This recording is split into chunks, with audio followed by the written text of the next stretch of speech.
stop it from being broken down by enzyme, so it's working right where it's supposed to.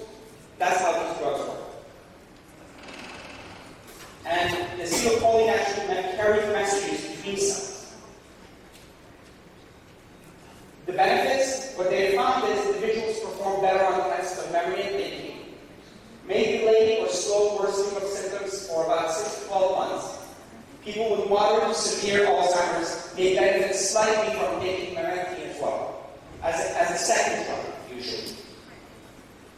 Common side effects, about 5 to 15% of people have nausea, vomiting, diarrhea, and anorexia, which is weight loss. And less than 5% have abdominal discomfort, dizziness, slowing the heart rate, headaches, tremor, fatigue, depression, agitation, irritability, and insomnia. They don't have all of them together, but these are some of the things to look for if you're taking these drugs.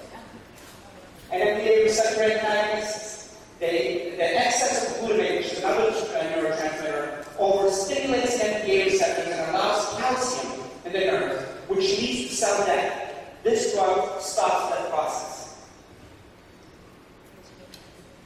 Some of the tests that we use to identify, or some of the healthcare workers here, or people who deal with those with cognitive decline, the most common test in medicine is what mental status scanning. In fact, there is a lot of tests in medicine that's used more often than this. It's called another name for it is FOLSI.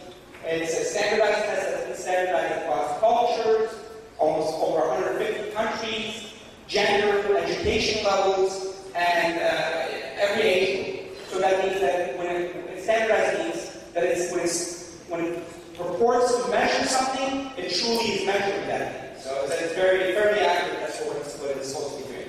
Relatively easy to administer, may be affected by patient's education level and language. Score is up to 30, and in general, if the score is less than 24, most probably dementia. But then again, I said we have to take into consideration language and education level. Another test that's commonly used that circumvents the education and language problems is the mini cup, which is you give them 3 words, you have to draw the clock, and then you have them retrieve the 3 words. It's fairly accurate, and it's easy to administer, and we use it fairly commonly more on the community level, because it's so easy to administer. These are some examples of clock drawings by early Alzheimer's patients, moderate, and advanced Alzheimer's. Not all draw this way, but one to give you some examples. Another thing that we do is geriatric depression scale. Depression is fairly common among the entire population. Depression will affect memory significantly. Depression affects attention, and attention is a major component of memory. So we always have to have that in mind. In fact, I treat depression more commonly than I do memory disorders. Because at the end of the day, we're worried about a person's outlook on life.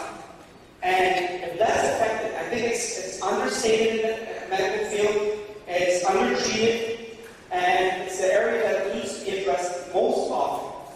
And that's where I actually treat my patients most commonly, which is the depressive symptoms. Some of the other tests are CAPS tests of independence, which actually looks at the level of activities of daily living and more complex activities, such as financing, answering the phone, driving, and things of that nature. What's good about it is that the reason I'm going over this is either you have a loved one, that's why you're here, or you're taking care of you, or you're a healthcare professional. When you meet your doctors or whoever, you need to be aware of some of this language. You need to tell them to do these things, because it will be a standard that you follow again. Let's say they end up in a hospital setting. You know what the score is, and it will tell a lot about that person instead of them being overtreated or being detained in the hospital for a protracted period of time. This is actually good language for most people to follow, and it tells whoever's out there, this person is at this level, and was at this level 6 months ago, and was at this level a year ago.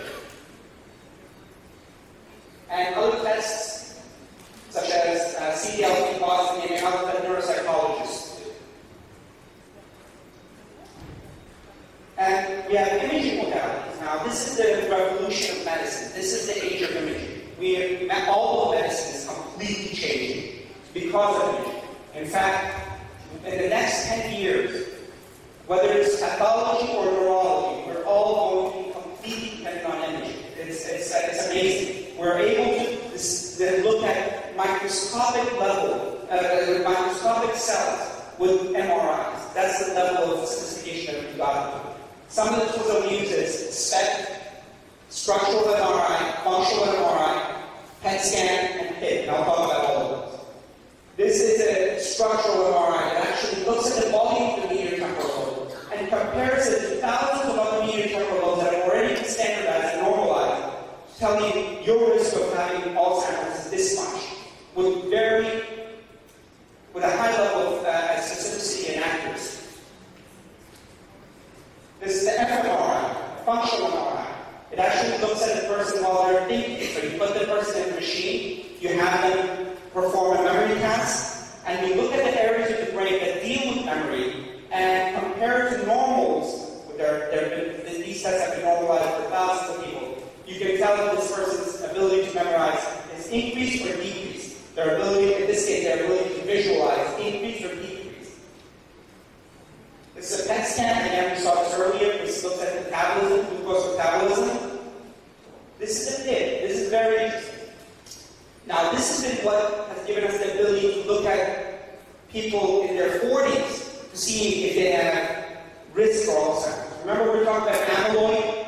We said that amyloid protein, we don't know if it's the cause, the effect, it's whatever, but we know it's very strongly associated with Alzheimer's.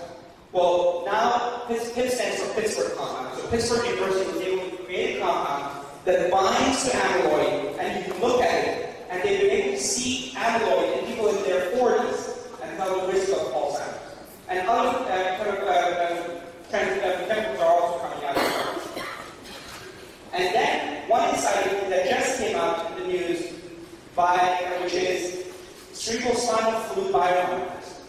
Just recently, they were able to show that looking at A-beta tau, A-beta 42, total tau, or phosphorylated tau levels of the CSF, you can tell with a great deal of certainty, that's more than 90%, if somebody's at risk for Alzheimer's versus some other type of dementia. This has not been accepted as of yet by AEN and other communities, but it's a very exciting topic that's being looked at to see if this can be used in general population. So, we're talking about clinic setting. So, in a clinic setting, in a good clinic, that recognizes Alzheimer's and dementia, the accuracy with which somebody can detect Alzheimer's should be in the 90s, even early dementia in the 90% range.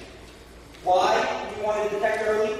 Because they can rule out other conditions that may cause dementia and treat those. We talked about thyroid disease. We talked about other metabolic disorders. We talked about if aging families can have time to plan their life.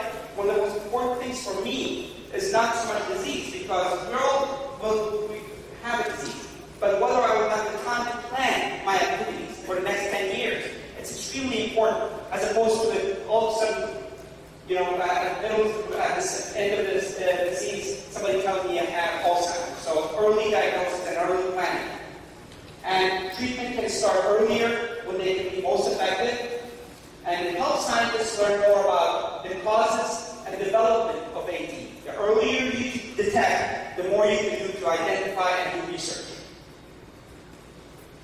Some of the studies that showed us, this is a very interesting study that actually I placed in the middle, is the NUN study.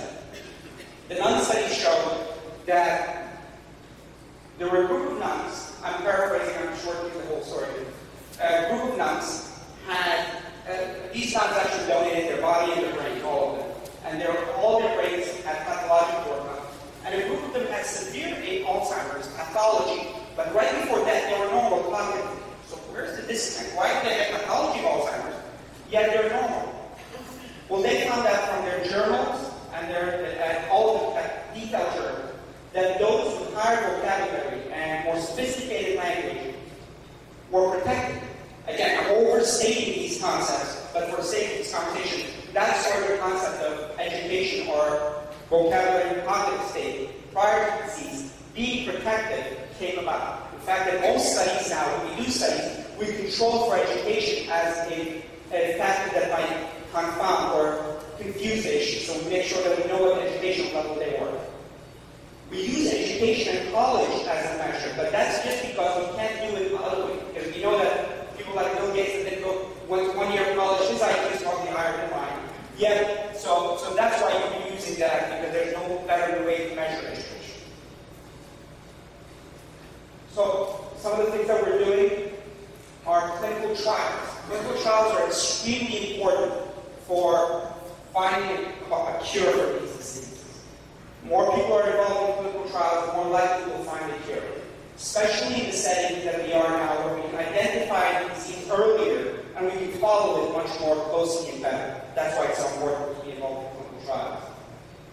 And some of the trials that are going on deal with vaccines against Alzheimer's, cholesterol-lowering drugs, antioxidants, anti-inflammatory drugs, substances that prevent formation of beta amyloid, nerve growth factors that actually have the ability to grow nerve cells. What do we do in Loma Linda? We look at the influence of diet and lifestyle on development of neurodegenerative diseases such as dementia, Parkinson's, as well as stroke. Community-based approach to aging research and aging support. Novel imaging approaches to early detection of dementia and clinical trials. But this is what brought me here to Loma Linda. Loma Linda is the oldest population, documented, validated population in the world. And the Adventist Health Study is the largest cohort that has amazing amount of data that can give us insight into the influence of lifestyle, diet, psychosocial issues, and development of these diseases. We know that among the Adventists, they have much lower risk of cancer, much lower risk of cardiovascular disease. But nobody has looked into the cognitive development, so that's why I'm here to look at the influence of those things on cognitive development. So let's talk about some tools for caregivers. Communication, communication, communication. Forget about medicine. Actually, you can't forget about medicine. But communication is first. A lot of times we're forced into a corner where we're forced to give medication. The lesson that I want everybody to get from here is early detection gives you the ability to manage the behavior much better than once the behavior manifests fully, and then you have no choice but to give the cerebral or so on and so forth. So ask simple, direct questions. This is to the patient. That require only yes and no responses. You'll see a common theme, and we'll talk about the common theme. Use short, simple sentences. Use one-step instructions. Use gestures. Model the behavior. Watch your body language. Simplicity, calmness, reducing it to the simplest common denominator.